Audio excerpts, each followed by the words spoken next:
बहुत सारी क्वेरीज ये आई कि मेष राशि के लिए आने वाला 2025 कैसा रह सकता है, क्योंकि साढ़े साथी शुरू होने वाली है।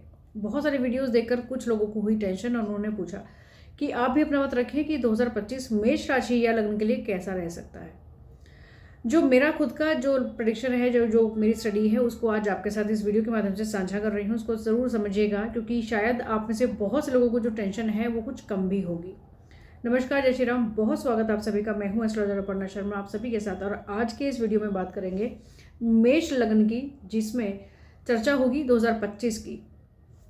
कुछ सावधानियां क्या रखनी है, कुछ बातों का क्या ध्यान रखना है और कैसे ये 2025 आपके लिए बेहतर बन सकता है। लास्ट में उपाय की बात तो करेंगे ही, लेकिन क्या वाकई 2025 मेष राशि या लग्न के लिए खराब है, या कुछ ऐसी प्रॉब्लम्स आ सकती हैं जिसकी वजह से अभी से डर लगा हुआ है। चलिए शुरू करते हैं बहुत जल्दी से कि ये आने वाला साल मेष लग्न वालों के लिए कैसा रहेगा।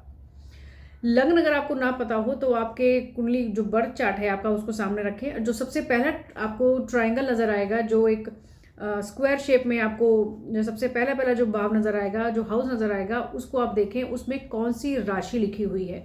वहाँ पर यदि 1 नंबर लिखा हुआ है तो इसका मतलब आपका लग्न जो है वो मेष है। उस हिसाब से आप इस प्रेडिक्शन को देखिएगा। कुछ हद तक ये प्रेडिक्शन राशि वालों के लिए जा सकता है, लेकिन मोस्ट प्रोबेबली आप इसको देखें अपने मेष लग्न के हिसाब से। सबसे पहली ज़रूरी बात कि साढ़े साथी क्योंकि शुरू होने वाली है, तो यहाँ ज़रूर समझना होगा कि मेष राशि को साढ़े साथी लगने वाली है, लग्न को नहीं। लेकिन गोचर की हम सारी चर्चा जब करते हैं, गोचर को जब देखा जाता है, तो उस हिसाब से ये जो प्रेडिक्शन आपको मैं बता रही हूँ लग्न का है। सबसे ज़रूरी चीज़ ध्यान ये दीजिएगा कि दिसंबर से ही शुरुआत करते हैं 2025 की, क्योंकि कुछ ऐसी चीज़ें ध्यान हमें रखनी है जो दिसंबर से ही शुरू हो रही हैं। 28 दिसंबर 2024 से लेकर 28 जनवरी 2025 तक ये पूरा एक महीना है जिसमें आपको कोई मेजर बड़ी इन्वेस्टमेंट नहीं करनी है, कोई बहुत बड़ा मेजर डिसीजन आपको नहीं लेना है। खासतौर से इस एक महीने में आपको अपने मैरिटल लाइफ का खासा ध्यान रखना है। पार्टनरशिप में अगर आप कोई बिजनेस करते हैं तो यहाँ पर भी ज़रूर ध्यान रखिएगा कि कोई मतभेद होने के चांसेस या कुछ मनमुटाव होने के चांसेस या किसी बात पर कुछ टकराव होने के चांसेस बन सकते हैं, तो मेजर डिसीजन इस टाइम पर ना लें। तो ये एक महीना शुरुआत में आपको ये ध्यान रखनी है चीज़ें। सबसे एक और इम्पॉर्टेंट चीज़ जो थोड़ा सा कॉन्शियस रहना है, क्योंकि बहुत सारे वीडियोज़ में ये बताया गया कि हेल्थ का बहुत ध्यान रखें, हेल्थ का खासा ध्यान रखा जाए। ज़रूरी है कि हेल्थ का ध्यान ज़रूर रखना चाहिए, लेकिन सबसे कॉन्शियस रहने का जो टाइम है वो है 4 फरवरी से लेकर 23 फरवरी तक। इससे पहले का क्यों आपको मैंने बहुत ज़्यादा डर भय नहीं दिखाया, वो इसलिए है क्योंकि कहीं ना कहीं गोचर में इस समय में गुरु जो हैं, जुपिटर जो हैं, वो वक्री चल रहे हैं और उसका प्रभाव भी आपके लिए सपोर्ट का काम करेगा। क्योंकि जब गुरु मार्गी हो जाएंगे तो ये टाइम पीरियड रहेगा 4 फरवरी से लेकर 23 फरवरी। इस टाइम पर खासा ध्यान रखिएगा हेल्थ का, वर्क प्रेशर का, आपके जो भी काम आपको मेजर करने हैं, जो बड़े डिसीजन आपको लेने हैं, ये सोच समझ कर लेने का टाइम आपके लिए होगा। और इसके साथ ही यानी कि 24 और 25 फरवरी की अगर मैं बात करूं तो यहाँ पर शनि होने जा रहे हैं अस्त।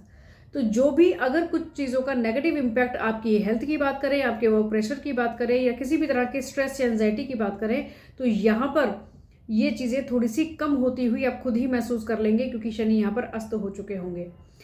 वर्क प्रेशर की अगर मैं बात करूं तो 15 नवंबर 2024 से ही बहुत से ऐसे लोग हैं जिन्होंने अपने ऊपर ये चीज़ों को देख लिया होगा कि ऑफिस में या बिजनेस में जो भी उनका करियर है, यहाँ वर्क प्रेशर या थोड़ा सा स्ट्रेस अपने काम को लेकर ज़रूर बनता हुआ नजर आ रहा होगा। कुछ परेशानियां जो चाही अनचाही हों या जो कई बार बेफजूल की परेशानियां भी कई बार लाइफ में आ जाती हैं, तो ऐसा पीरियड आपके साथ 15 नवंबर से ही शुरू हो चुका है ऑलमोस्ट। इसके साथ में आगे और क्या बात करें, इसमें और ऐसी कौन सी अच्छी चीज़ें आपके साथ रह सकती हैं, क्योंकि इस साल में मेजर और गोचर भी होने जा रहे हैं, जो कि सबसे बड़ा गोचर होगा जुपिटर का और साथ में राहु और केतु का। ये आसपास ही गोचर होंगे। इन दोनों सभी तीनों प्लैनेट्स का जो ट्रांजिट होगा ये मई के महीने में होगा, और इन तीनों प्लैनेट्स के ट्रांजिट से मेष लग्न वालों को कुछ बहुत से बेनिफिट्स हो सकते हैं। जैसे कि आपकी मेहनत कुछ बढ़ सकती है, विदेश जाने के योग आपके लिए सक्रिय हो सकते हैं। अगर पहले से आप कोशिश कर रहे हैं तो ये चांसेस आपके लिए बढ़ जाएंगे।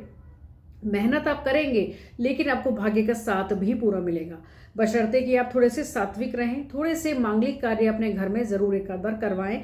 मंदिर जाने का या कोई भी छोटा मोटा कोई पूजा का नियम एक बार आप ज़रूर रखें। इस दौरान आपको कोई तीर्थ यात्राओं के चांसेस भी मिलेंगे, और अगर आप जाते हैं तो यकीन मानिए कि कोई ना कोई जो भी काम आपके पेंडिंग पड़े होंगे, जो जिसमें आपने बहुत मेहनत की है, वो पूरे ज़रूर होंगे। भाग्य का साथ जुपिटर आपको ज़रूर देंगे अगर आप सात्विक रह रहे हैं। इसके साथ में जो राहु और केतु का जो गोचर होगा, ये आपके लिए इंक्रीमेंट का, या कहा जाए तो जॉब अगर आप चेंज करना चाहते हैं, एक जगह से दूसरी जगह पर शिफ्ट होना चाहते हैं, या प्रमोशन आपका ड्यू है, तो ये सब चीज़ें राहु आपके लिए बनाते हुए नजर आएंगे 2025 में ही। तो ना केवल आपको इस चीज़ों से घबराने की ज़रूरत है कि आपको शनि की 7.5 शुरू होने वाली है और बहुत सारी हेल्थ इश्यूज़ और बहुत कुछ चीज़ें ऐसी होने वाली हैं। हेल्थ का ध्यान हमें ज़रूर रखना है, लेकिन ये सब चीज़ें भी पॉजिटिव 2025 में ही मेष लग्न वालों के लिए होने वाली हैं। इसके साथ में एक ज़रूर ध्यान दीजिएगा कि कुछ खर्चे आपके ज़रूर बढ़ेंगे, कुछ अनचाहे खर्चे आपके लिए बढ़ सकते हैं। कोर्ट कचहरी, दवा दारू, इन सब चीज़ों में कई बार चीज़ें जा सकती हैं। हाँ, जैसे कि मैंने आपको कहा कि दवा दारू, तो दवा के अंदर तो पैसे जाएगा ही, लेकिन कुछ ऐसे लोग जिनको अल्कोहल की, लिकर की अगर हैबिट है, तो ये चीज़ें थोड़ी बढ़कर सामने आएंगी। कई बार इन चीज़ों में बेफजूल के खर्चे आपके ज़्यादा होते नजर आएंगे, क्योंकि विदेश जाने के चांसेस आपके लिए सक्रिय हो जाएंगे। तो ये बहुत ज़रूरी है कि आप अभी से अपनी प्रिपरेशंस रखें। अगर आप चाहते हैं विदेश जाना या सेटल होना, तो ये 2025 का साल आपके लिए बहुत बेहतर रह सकता है।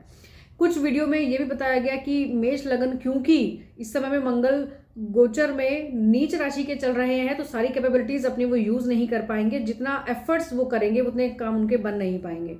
तो ये दुविधा भी आपके मैं दूर कर दूं। मंगल गोचर में इस समय में नीच राशि के जरूर चल रहे हैं, लेकिन कुछ ही दिनों में वो वक्री होने वाली, वक्री भी हैं साथ में। सबसे इंपॉर्टेंट चीज़ कि जनवरी के महीने में ये मिथुन राशि में ही आ जाएंगे, तो नीचत्व तो इनका वहाँ पर भंग हो ही जाएगा।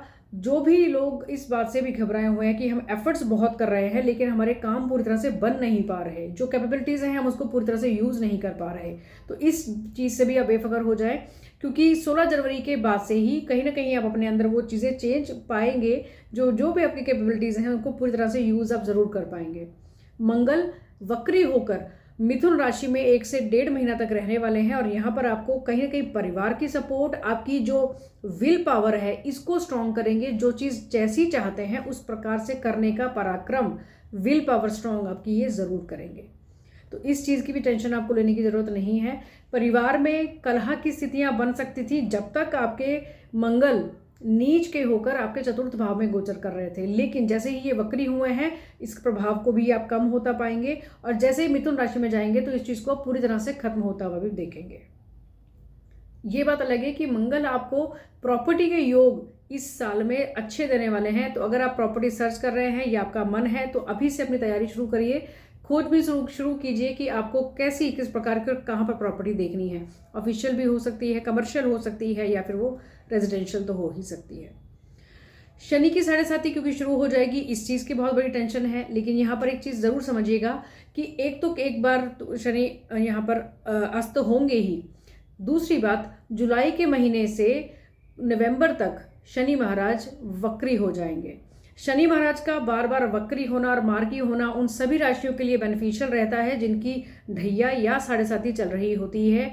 तो ऐसे में यहाँ मेष लग्न वालों के लिए भी या मेष राशि वालों के लिए भी ये अच्छी चीज़ है कि जब भी शनि महाराज वक्री होंगे तो स्ट्रॉन्ग अपने आप में वो बड़े पावरफुल हो जाते हैं जब भी वो वक्री होते हैं। लेकिन ध्यान देने की बात ये ज़रूर होती है कि अगर आपकी 7.5 शुरुआती दौर की है तो यहाँ पर कुछ प्रॉब्लम्स, कुछ स्ट्रेस आपका कम होता भी आप नज़र बिल्कुल आपको आएगा।